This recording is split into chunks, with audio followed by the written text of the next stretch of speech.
Muito bom dia, seja muito bem-vindo ao nosso programa Manhã Viva, um programa que traz alegria ao seu coração todas as manhãs. Hoje, através do Padre Rui Marto, prior da paróquia de Fátima, vamos tentar descobrir o que é uma paróquia, quais os maiores desafios de uma comunidade paroquial, quem são os rostos anónimos que todos os dias fazem a paróquia acontecer e como se conjuga esta realidade com os pastorinhos e a mensagem de Fátima. Por isso, eu quero dar as boas-vindas ao Padre Rui. Seja muito bem-vindo ao nosso programa. Obrigado, com todo o gosto. Aqui estou. E, como todas as manhãs, nós começamos com o nosso momento de oração, que eu quero convidar o Senhor Padre Rui a orientá-lo. Em nome do Pai, do Filho e do Espírito Santo. Amém. E queremos entregá-lo a si, que está aí em casa, toda a sua realidade, todas as suas intenções, tudo aquilo que vai no seu coração, entregá-los aos pés aqui de São José. Ele que é esse homem que cuidou da sua família, de Nossa Senhora de Jesus, um pai protetor, um pai que deu essa segurança, um pai que foi esse homem justo, que nós confiamos toda a nossa vida ao seu coração, pedindo também a intercessão de Nossa Senhora. Rezemos todos juntos uma Ave Maria. Ave Maria, cheia de graça, o Senhor é convosco. Bendita sois vós entre as mulheres, bendito é o fruto do vosso ventre, Jesus. Santa Maria, Mãe de Deus, rogai por nós, pecadores, agora e na hora da nossa morte. Amém. São José, rogai por nós. Quer dar a bênção, Senhor Padre? A bênção de Deus Todo-Poderoso, Pai, Filho e Espírito Santo. Amém. Eu quero convidar o Senhor Padre Rui a sentar-se na nossa salinha de estar. E hoje vamos ter aqui uma rúbrica, que é a nossa rúbrica de culinária, em que vamos aprender a fazer um risoto. Em muitos programas de televisão que andam por aí, o risoto é um prato difícil. Mas o nosso querido Pedro Machado, do restaurante Cancha, vai nos mostrar como é que se pode fazer um risoto muito saboroso. Vamos ver.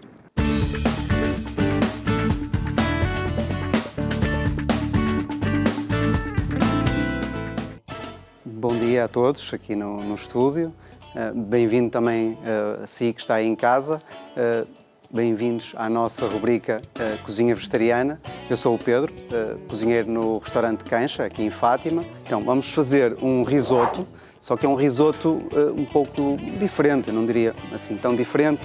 Vamos utilizar as técnicas mais ou menos originais, mas vamos usar aqui um ingrediente da época, uma abóbora, que já foi assada, que vai lhe dar um toque muito mais rico e uma cremosidade bastante interessante. Vamos usar então arroz arbóreo e depois vamos usar alho, sal, pimenta, azeite, os ingredientes normais. Depois vamos terminar com um pouco de manteiga de soja e com um queijo vegetal que se assemelha a parmesão, que vai dar então o toque final. Para completar, também a nível nutricional, que é importante, vamos saltear e vamos ver se é já a primeira coisa que vamos fazer a seguir.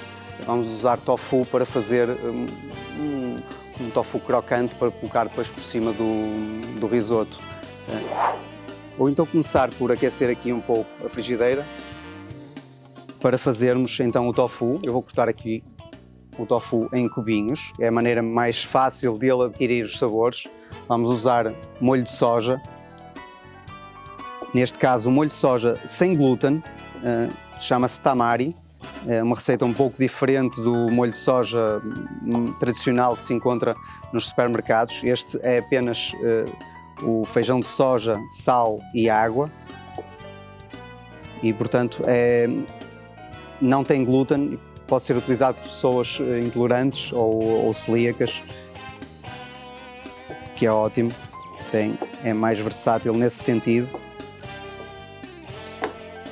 Ou então, já cortei o tofu em cubinhos, vou apenas colocar um pouco de azeite para saltear, já está quente. Vou colocar o tofu e vamos apenas rapidamente criar-lhe uma crosta.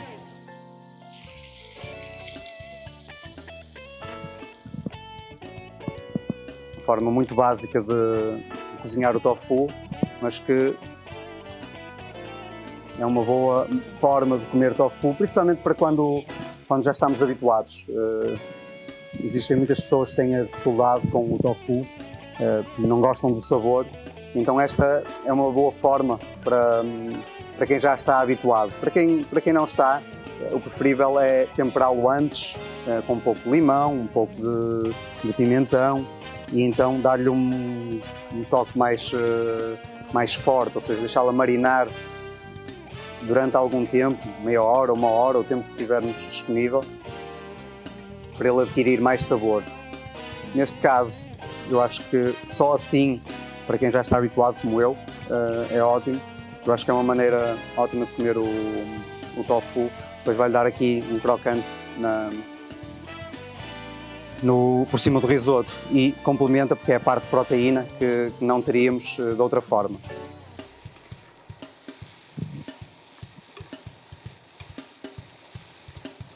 O tofu também já está, eu vou já reservá-lo.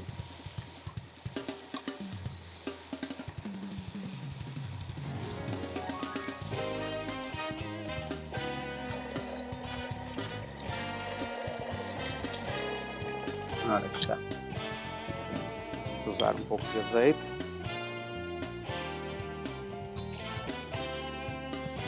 Aqui não vou ter tanto cuidado como às vezes tenho com o alho, vou só esmagá-lo e cortá-lo grosseiramente. Acho que nesta receita também é interessante apanhar alguns pedaços de alho um pouco maiores. Para quem gosta, quem não gostar pode picá-lo, pode fazer um pouco mais pequeno. Então eu tenho aqui 3 dentes de alho.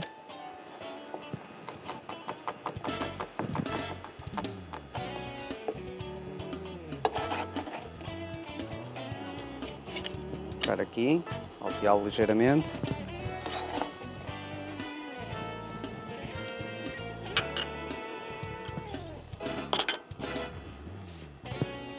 Vou aumentar aqui um pouco.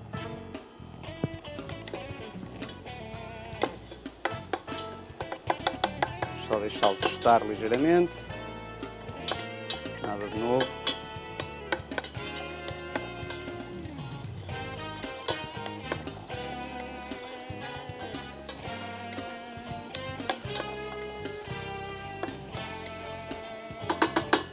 Vamos então usar uma chávena de arroz arbóreo, arroz de risoto, tradicional arroz de risoto, que é assim um grão mais pequeno, com uma pequena capa também à volta, que o deixa sempre ligeiramente crocante, apesar de suave e macio por fora. Vou adicionar uma chávena.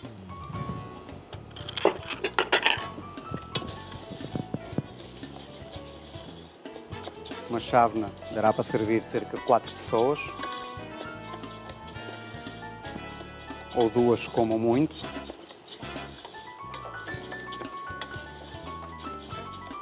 O arroz, eu acho que é importante usar um arroz que seja próprio para risoto.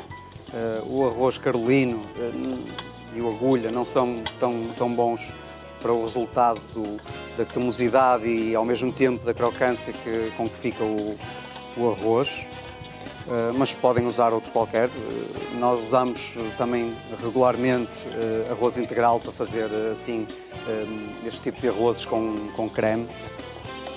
Hoje eu trouxe aqui um caldo que foi feito mesmo agora, portanto ainda está bem quente. Eu vou usá-lo assim, mas o ideal é ter ao lado, no fogão, um caldo a ferver e irmos aos poucos passando o caldo para o arroz. Este, como está bem quente, ele acabou de ser feito. Eu vou usar este. O segredo do risoto é mesmo ir adicionando o líquido aos poucos.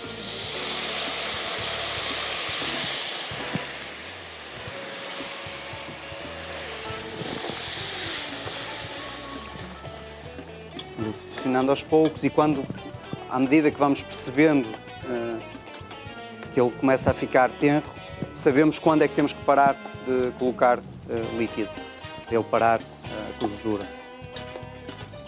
Ainda assim, é algo que demora algum tempo. É um pouco terapêutico também estar a mexer o risoto. Assim que começa a secar, juntamos um pouco mais de caldo. Neste momento também vou adicionar um pouco de sal e pimenta. Depois podemos corrigir mais à frente, mas eu vou já adicionar um pouco.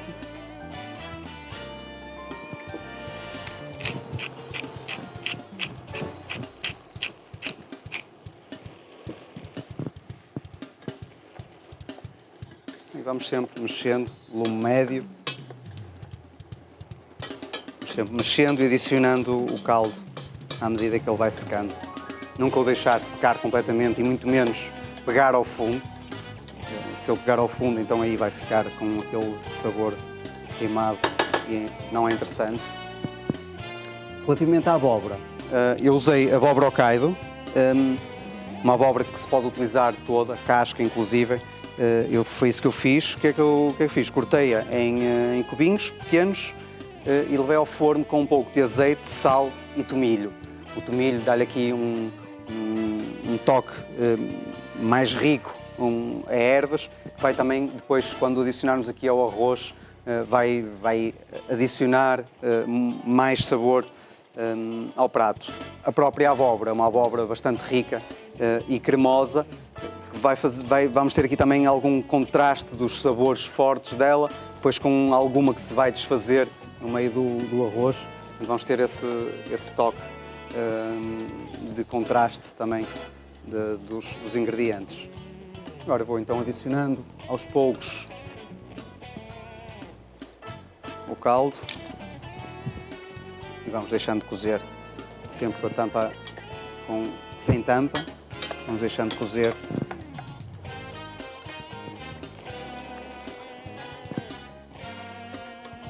Para mim este é o momento de colocar a abóbora.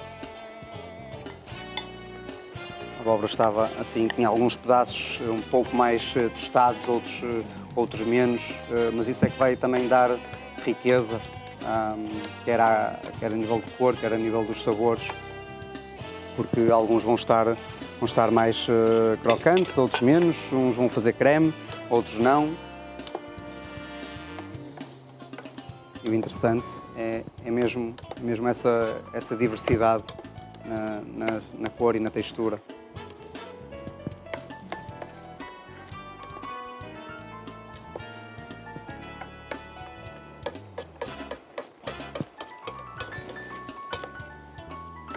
Vou precisar um pouco mais de caldo.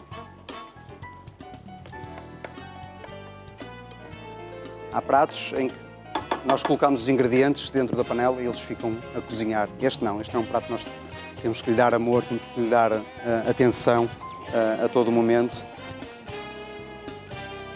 Só assim é que vamos conseguir o resultado que pretendemos, que é um arroz cremoso.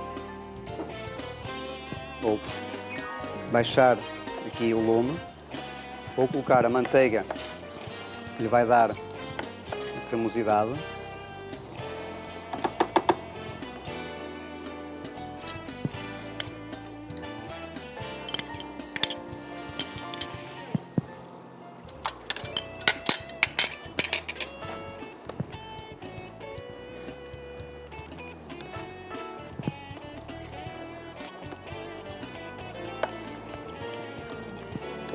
E assim que a manteiga estiver completamente derretida, eu vou desligar, colocar o queijo e tapar.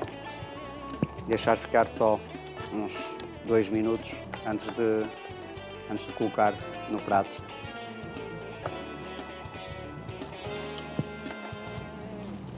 Vamos então ralar um pouco deste queijo. Este queijo, em termos de sabor, é tal e qual o parmesão. A sua textura também é assim, é rijo e então é ótimo para ralar. Pegar aqui um bom pedaço.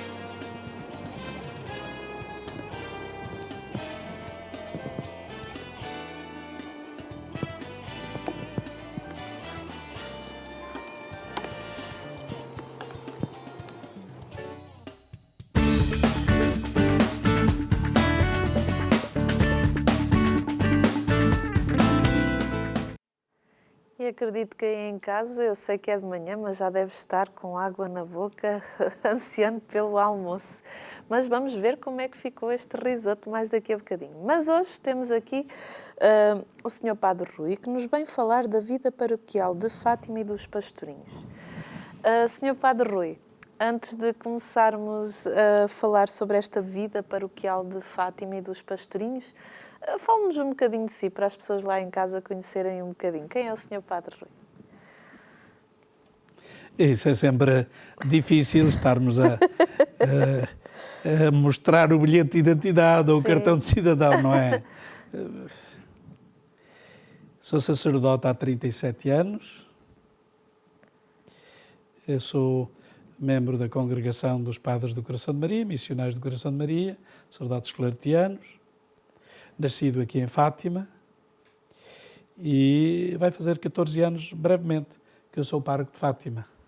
Graças a Deus. Ao mesmo tempo, também já há 14 anos, o Sr. Bispo pediu-me para coordenar o serviço da vida religiosa, portanto, dos religiosos e das religiosas, da vida consagrada na nossa Diocese, em alguns momentos com uma ação mais próxima, outras vezes mais afastada, mas tendo também presente que me foi entregue este serviço pela parte do Sr. Bispo e procuro levá-lo, como tudo, o melhor que posso e sei.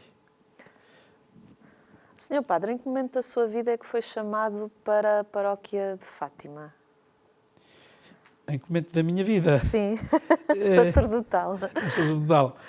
Pronto, encontrava-me aqui na nossa casa, no nosso seminário, Casa de Espiritualidade, e com frequência, pronto, praticamente todo o tempo, era solicitado pelo então prior Padre Manuel António Henriques para o ajudar, para colaborar nas lides pastorais, e foi nesse contexto que depois o Sr. Bispo me pediu, dada as dificuldades em continuar como pároco devido a problemas de saúde sérios, AVCs e, enfim, problemas sérios, e o Sr. Bispo então pediu-me para eu ficar a acompanhar a paróquia de Fátima. Sr. Padre, quando é que nasceu a paróquia de Fátima e é verdade que essa vida paroquial ela já existia antes dos pastorinhos? Nós temos os primeiros documentos de 1568. Bastante tempo. Celebramos em 2018 450 anos de vida paroquial. Aquele tempo, 1568, é o tempo do São João da Cruz e Teresa d'Ávila também. Sim. Portanto, grandes contemplativos, grandes reformadores, sobretudo sim. Teresa. E também a paróquia vive e tem o seu princípio nesse tema. A paróquia de Fátima era, enfim, uma zona pastoral ligada à chamada Colegiada de Ourém, ao Castelo de Ourém, que era aí que residia a sede freguesia de todo este conjunto. Pois é importante, a partir de 1568, é desmembrada da colegiada e passa a existir como paróquia. Quer dizer que a comunidade já existia antes de 1568. Muito antes, não é? Uhum. Fátima é compreendida num contexto, as pessoas perguntam Fátima, contexto civilizacional, sim. Árabes, não árabes, mas mouros, e, digamos, os que estavam neste território, ou cristãos, e nos primeiros tempos, enfim, que nós conhecemos, há ali uma interligação de culturas, de tradições, inclusivamente da própria religião, de aceitação mútua e depois, pouco a pouco, aqueles que eram, enfim, que se dedicavam à religião islâmica ou iam embora devido à Reconquista ou então convertiam-se, desejavam, não, mas nada forçado, desejavam viver também a fé cristã, como se vivia cá, exatamente. Sr. Padre, o que é que significa a palavra Fátima? Bem, há aqui várias acessões, várias pessoas que dizem que Fátima é terra-mãe, terra de paz, que era a filha ou uma descendente de Maomé, tudo isso é possível. Parece que a palavra Fátima é uma palavra, é um nome comum. Sim. E que significa em árabe lugar alto. Esta acessão parece-me ser a mais correta. Não mais correta, mas que corresponde a princípios maiores. Fátima, portanto, lugar alto. De facto, quem vem de Leiria sobe, quem vem de Lisboa sobe, quem vem de Ourém, quem vem de, enfim, sobe a serra. As freguesias aqui à volta eram chamadas freguesias da serra. Sim. E Fátima, antes de ser o nome, a paróquia, em vez de antes de levar o nome de Fátima, era chamada Freguesia da Serra, Fátima da Serra. Temos ainda aqui Santa Catarina da Serra, sim, sim. ainda do nome hoje. São Mamede da Serra, a Touguia da Serra, eram as paróquias da Serra. E, portanto, tem sentido, de certo modo, podermos averiguar este nome comum árabe, Fátima, que significa, então, lugar alto. Ora, o lugar alto, depois também com caráter simbólico, o lugar da revelação, o lugar da proximidade de Deus, etc. Senhor Padre, fale-nos da paróquia de Fátima antes das aparições e depois das aparições.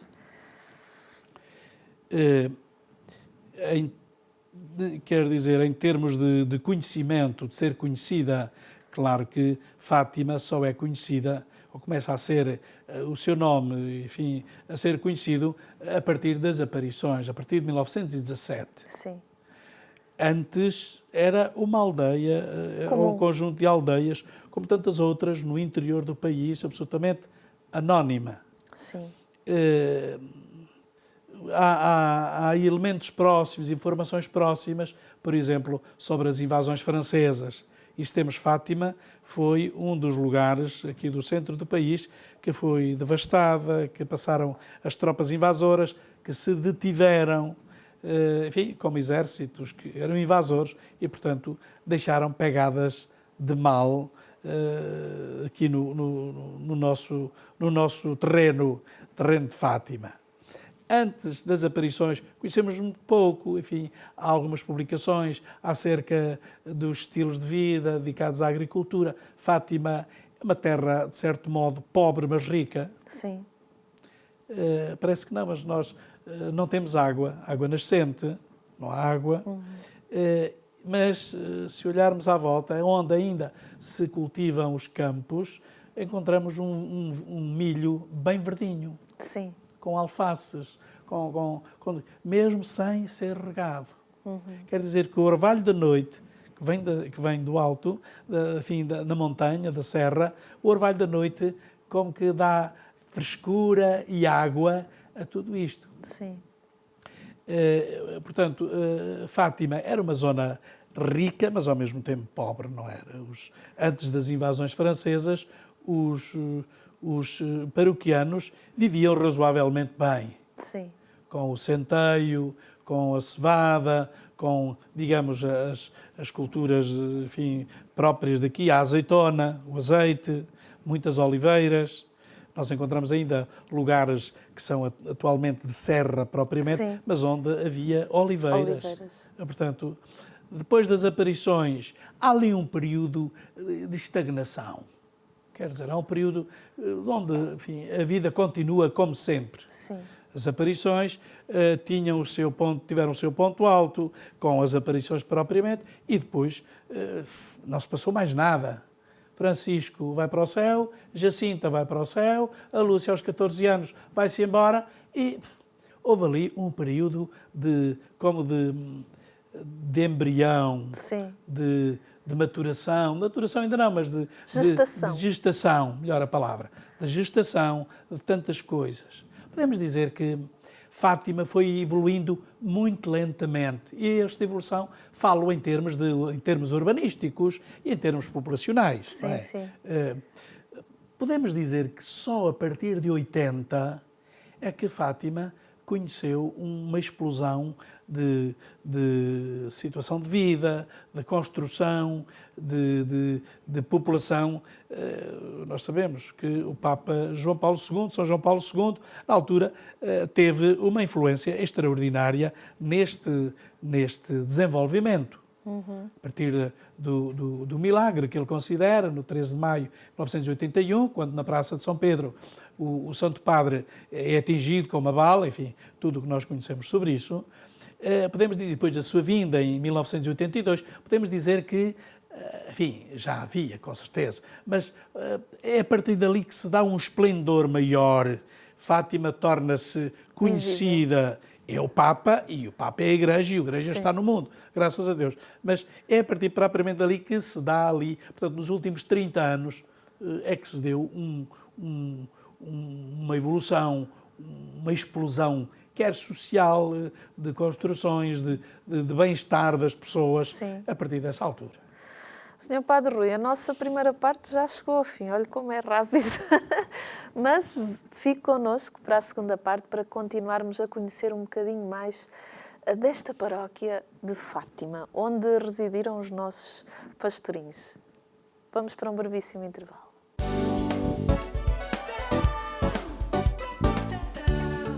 Estamos na segunda parte do nosso programa Manhã Viva, hoje aqui com o Sr. Padre Rui, a falar sobre a vida paroquial em Fátima, mas antes de continuarmos a nossa conversa, vamos ver como é que ficou o nosso risoto realizado pelo Pedro Machado. Vamos ver.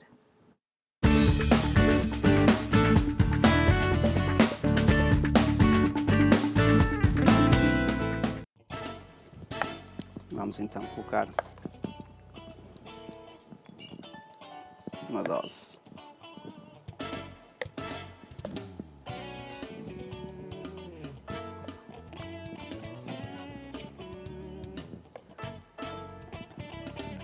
Uma boa dose e vamos terminar com o tofu. Salteamos. Vou colocar alguns pedacinhos.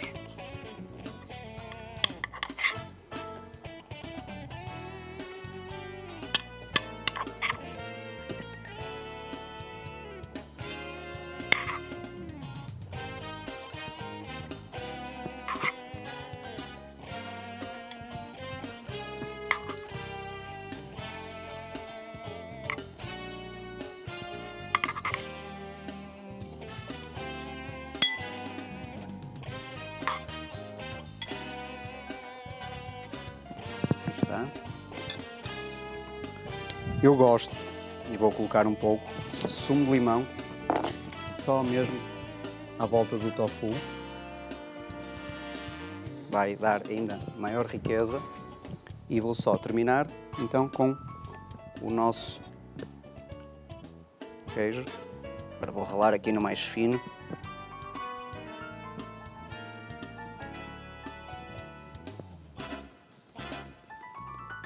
Então, um prato inspirado na tradição italiana, com os cuidados devidos. Também é um prato bom para as crianças brinquem um pouco, a mexer, precisa desse carinho, então as crianças trazem também essa emoção para o prato. E eu acho que são dois pratos que também vão agradar a toda a gente aqui no estúdio, e espero que também façam em casa.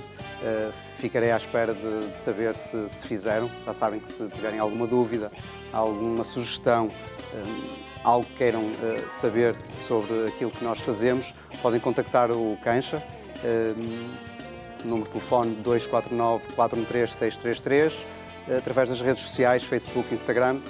Nós estamos sempre disponíveis para o que for preciso. Através da Canção Nova também podem pedir alguma ajuda, algo que queiram saber sobre nós. Agradeço terem estado desse lado. Até à próxima.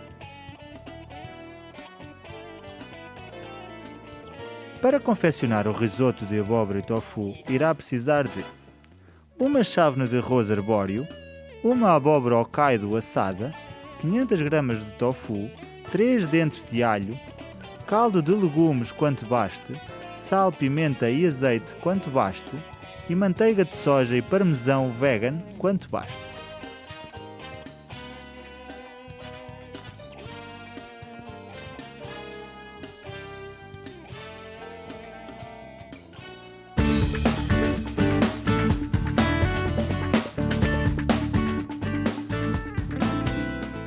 Este risoto tenha ficado uma delícia, por que não experimentar aí em casa? Mas não é para continuar a falar de risoto que estamos aqui, é para falar sobre a vida paroquial de Fátima, aqui com o Sr. Padre Rui. Sr. Padre Rui, fale-nos da importância da paróquia na vida dos pastorinhos de Fátima. Os pastorinhos eram crianças como outras, como todas as crianças. E a paróquia para eles estava absolutamente ligada à família, ligada à fé, ligada aos sacramentos. Sim. Fazia parte integrante das suas vidas. Foram batizados os três, Lúcia, Francisco e Jacinto, por ordem. Foram batizados na Igreja Matriz, a Igreja de Fátima. Lúcia faz a sua primeira comunhão também ali na igreja. Os outros não.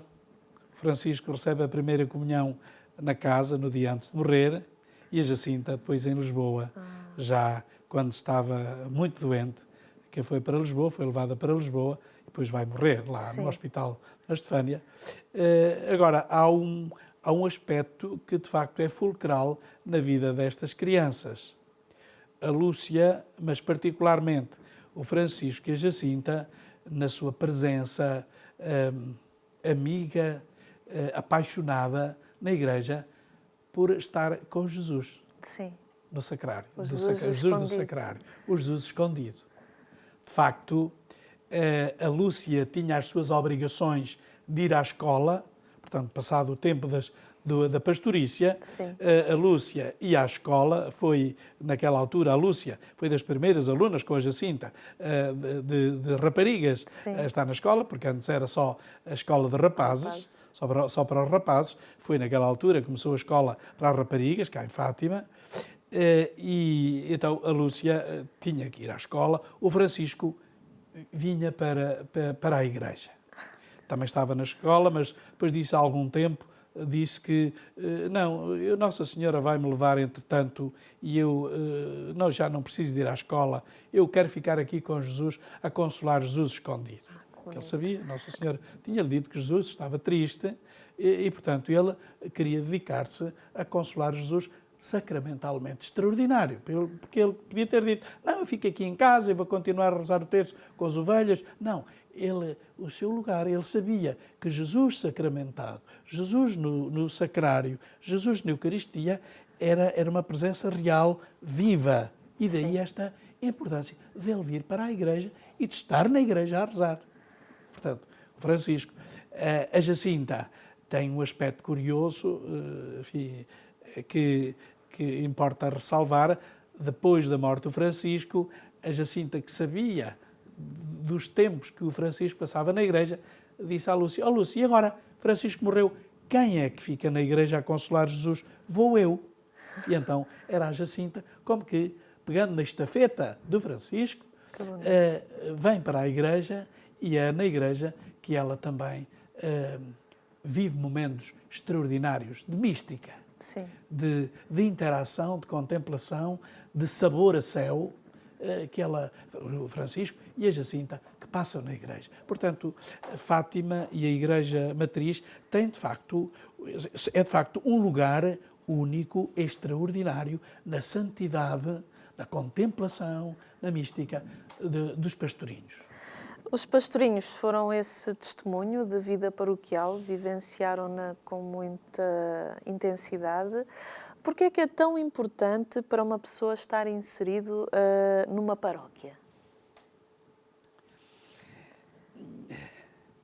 Isto é da nossa condição humana. Sim. E da condição natural. As plantas gostam de estar em conjunto. Os animais são vistos também em conjunto, solitários não sobrevivem. Sim. As pessoas vivem em sociedade, os próprios monges, enfim, são raras as exceções que vivem absolutamente como anacoretas, absolutamente isolados e solitários. Todos precisam, de um modo ou de outro, de um apoio comunitário. Os cristãos vivem em comunhão, em comunidade. Sim. Formam família, formam comunhão, são o corpo de Cristo. Então, a paróquia é visão administrativa, podemos dizer, mas com o sentido pastoral, em que forma o corpo de Cristo. E daí os cristãos quererem reunir-se, quererem estar em conjunto, porque Jesus disse, onde 2 ou 3 estão, no Mateus 18, 20, onde Jesus diz, onde 2 ou 3 estão reunidos em meu nome, aí estou no meio deles.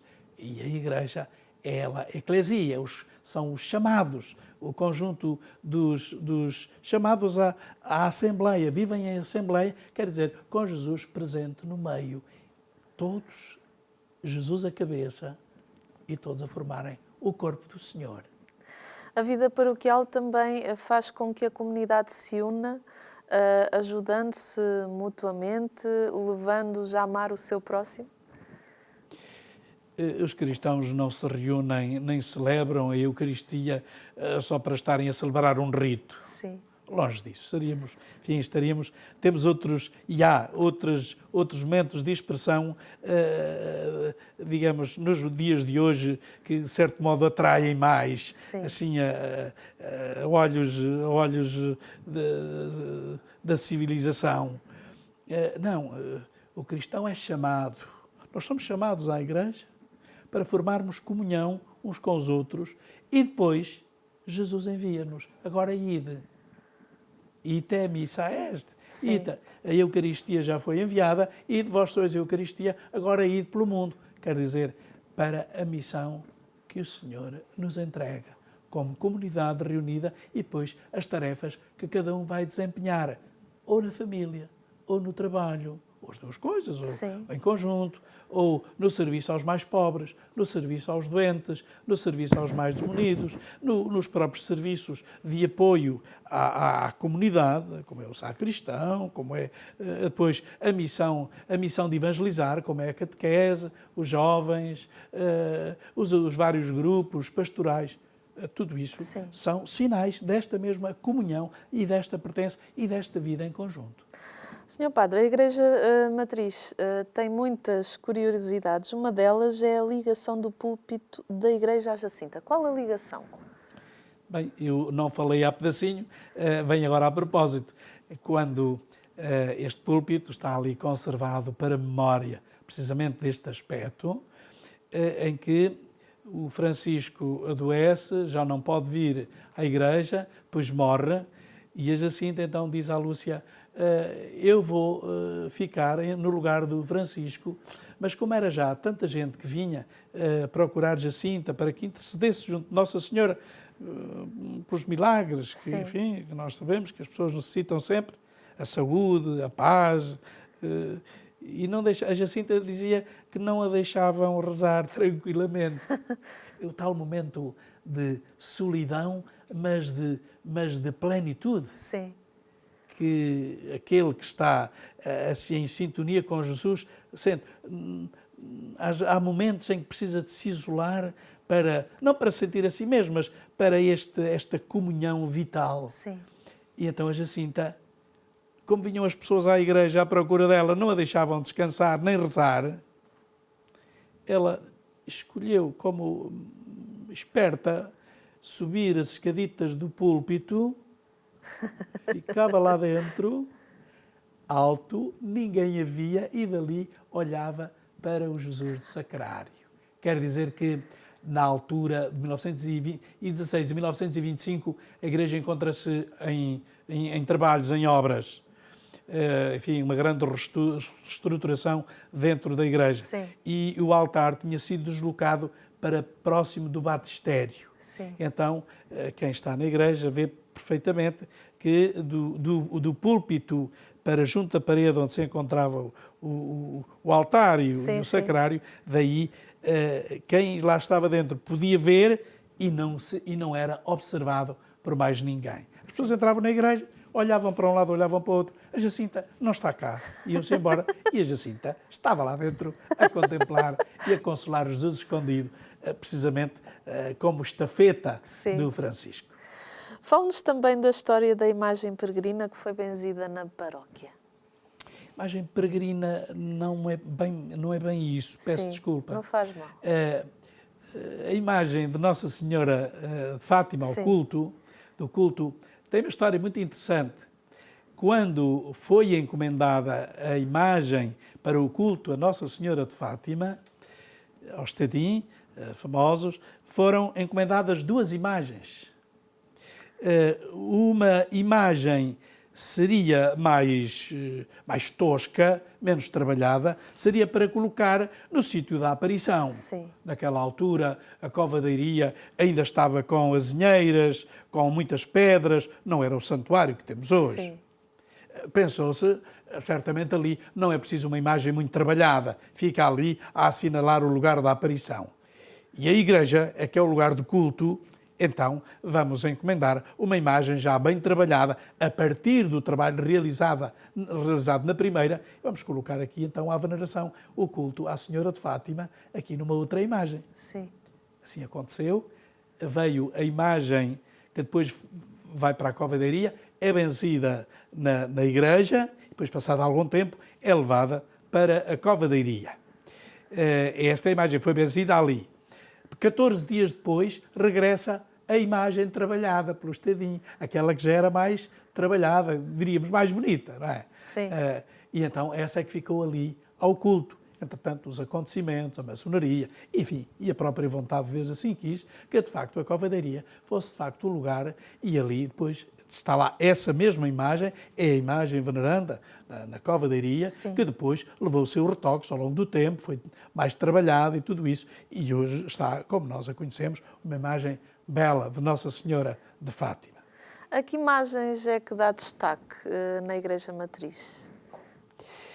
A todas elas, a todas, pois claro, alguém há uns anos me disse, a Igreja de Fátima tem muitas imagens de Nossa Senhora, chegava uma. Sim. Eu respondo assim, pois é verdade. Também se não tivesse a imagem, Nossa Senhora não deixava de existir por isso mesmo. Mas olha, quando nós gostamos de alguém, temos não só uma fotografia, temos mais da nossa mãe, do nosso pai. Temos mais fotografias, queremos mais. E assim acontecia com os paroquianos de Fátima.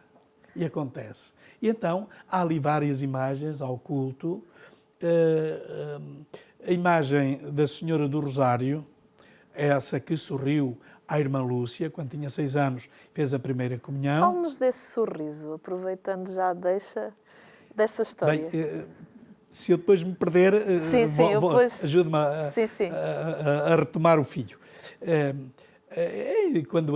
Quando a Lúcia fez a sua primeira confissão, enfim, com alguns atritos com o pároco e tal, porque enfim, o pároco havia lá coisas com que ele não concordava muito bem, mas pronto. O Santo Padre Cruz, como nós chamamos, o Padre Cruz, ouviu de confissão a Lúcia e depois disse para ir rezar a oração da confissão.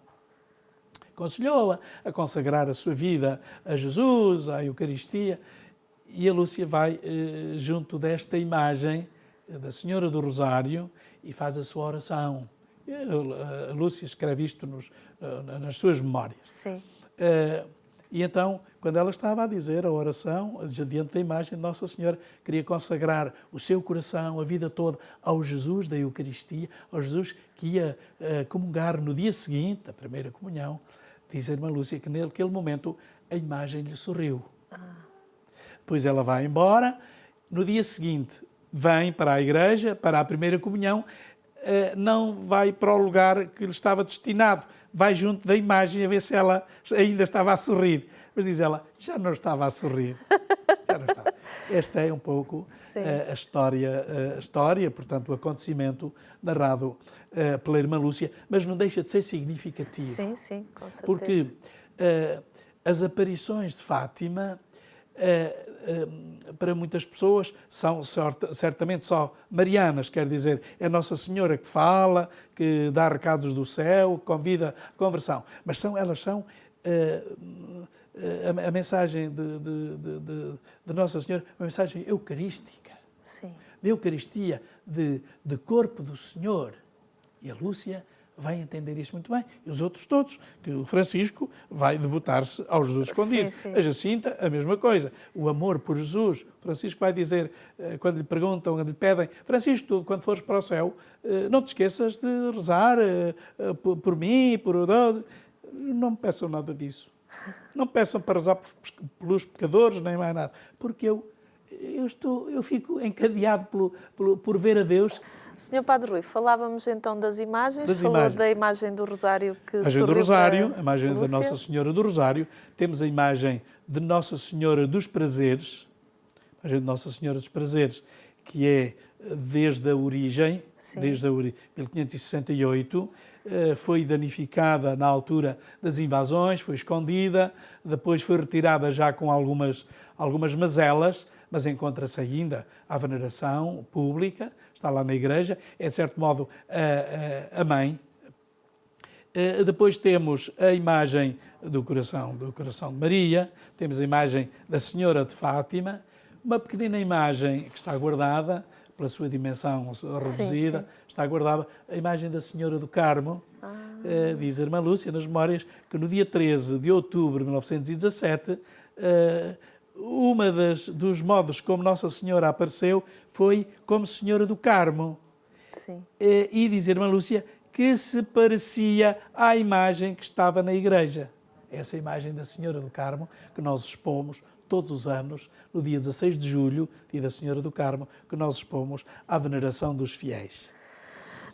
Senhor Padre, pensam no museu para a paróquia? Não. Sim, temos já muitos materiais, portanto já temos praticamente selecionados. Há agora algumas burocracias e uma série de coisas que mesmo com a pandemia não nos têm possibilitado, mas está ainda em estudo, está ainda em trabalho, sim. Fale-nos das atividades da sua paróquia. São atividades, enfim, de acordo com os tempos, de acordo com a criatividade dos cristãos, mais ou menos, mas há aspectos pastorais que são salvaguardados. Sim. Por exemplo, o apostolado da oração, a grande devoção ao coração de Jesus. Sim. Praticamente, até há bem pouco tempo, todos os lares eram devotados ao coração de Jesus. E havia os associados, os zeladores, Sim. aquele que coordena um grupo de associados, e em cada família há os associados do coração de Jesus. Esta é, de certo modo, uma grande instituição dentro da paróquia, pela oração, pela Eucaristia, para cuidar deste amor a Jesus. Uhum. Temos a Confraria das Almas. Um dos aspectos de relevância é o amor também às almas na nossa paróquia. E, como noutras, mas também em Fátima também isso acontece. Então, a confraria existe também para ajudar, para coordenar, enfim, o acompanhamento ao cemitério e também esta prática devocional de rezar pelas almas, particularmente as almas do purgatório. E depois temos a Cáritas, Sim. com uma expressão muito grande de acolhimento aos mais pobres, àqueles que estão a maiores dificuldades. Os pobres envergonhados também procuramos detectá-los para os ajudarmos. Portanto, depois temos as comissões variadas que ao longo do ano se organizam para as festas dos padroeiros. Sim. E também, portanto, a paróquia é uma paróquia constituída por várias comunidades e então também em cada comunidade há as suas comissões para ao longo do ano levarem a vida litúrgica e alguns acontecimentos que possam existir, um concerto, tudo aquilo. A escola da fé, por exemplo, a escola de formação que tivemos agora com a pandemia, também teve de parar, não é? Sim. Portanto, uma série de atividades, quer formativas, quer lúdicas, de aproximação, como recorda o Papa Francisco, irmos até às fronteiras, onde tanta gente, não são os pobres, digamos, mais esquecidos ou envergonhados, mas é tanta gente que gostaria de ser aproximada. Sim. De ser aproximada, mas por motivos variados, ou por temperamento, ou por razões muito variadas, não se aproxima da Igreja, mas gostaria, então, criam-se vários acontecimentos, eventos, etc., de expressão lúdica também, Sim. para, enfim, saber compaginar e equilibrar a nossa vida cristã. Sim, porque a sua paróquia também se destaca pela questão cultural, desde a organização de concertos, como falou, noites de fado, festa das sopas, venda de bolos, para também angariar fundos para poder fazer para a paróquia, não é? Pronto, o primeiro objetivo nunca é angariar fundos. Claro, com certeza. Nós estamos sempre nas mãos do Pai do Céu. Sim. Por isso que eu digo, Ele é providente. Claro que temos que também trabalhar, não é? Fazer por isso. E então convidar à participação das pessoas para que a própria Igreja se mantenha. Esse o seu objetivo e seja fiel à sua missão. Sim.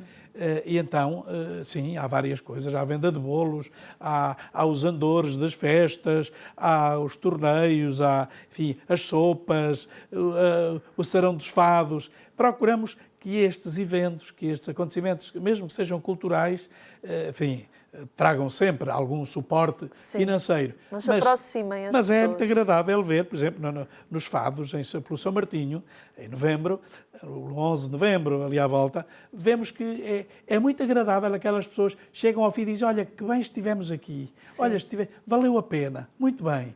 E outros eventos que tivemos, portanto, nos últimos anos, temos desenvolvido uma atividade, enfim, com muito esforço, com muito sacrifício, o Conselho Pastoral, o Conselho para os Assuntos Económicos, enfim, as várias pessoas que têm ajudado e participado para tornar esta aproximação às fronteiras e não só, e para quem está cá dentro, digamos, quem vive já da própria Igreja, que possa também usufruir, não é? Mas chegar às fronteiras é também muito importante hoje. É preciso chegar às fronteiras, às periferias. Uma paróquia não existe sem os seus paroquianos, sem os seus leigos. É necessário essa participação. O nosso programa está mesmo a chegar ao fim. Uma mensagem para as pessoas, não só para os paroquianos de Fátima, mas para todos aqueles que se calhar hoje estão longe das suas paróquias e que se calhar era bom eles voltarem, porque a paróquia precisa dos seus paroquianos. É a palavra spes nostra, traduzido do latim, que é a palavra com que invocamos Nossa Senhora, esperança nossa. Portanto, a minha mensagem, o meu voto, o meu desejo para todos aqueles que estão a ver este programa, ou as suas famílias, onde chegar, que tenham esperança na vida. Não baixem os braços. Se estão doentes, continuar a lutar. Se têm maior necessidade enfim, monetária, não baixem os braços.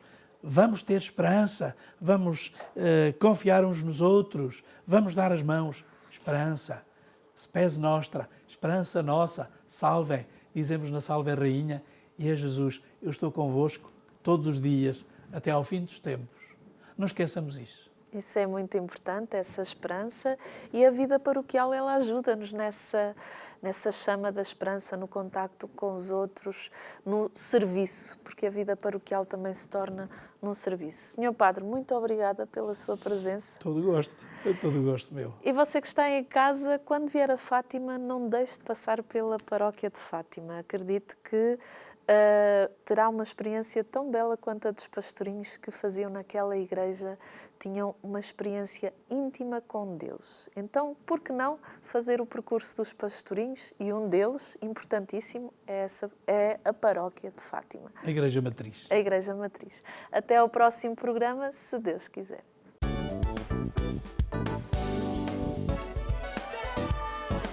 Se gostou deste programa, clique aqui na nossa playlist aqui em baixo para ver outros episódios. Se ainda não subscreveu o nosso canal do YouTube, faça-o já clicando neste botão aqui do lado e será logo o primeiro a saber todas as novidades.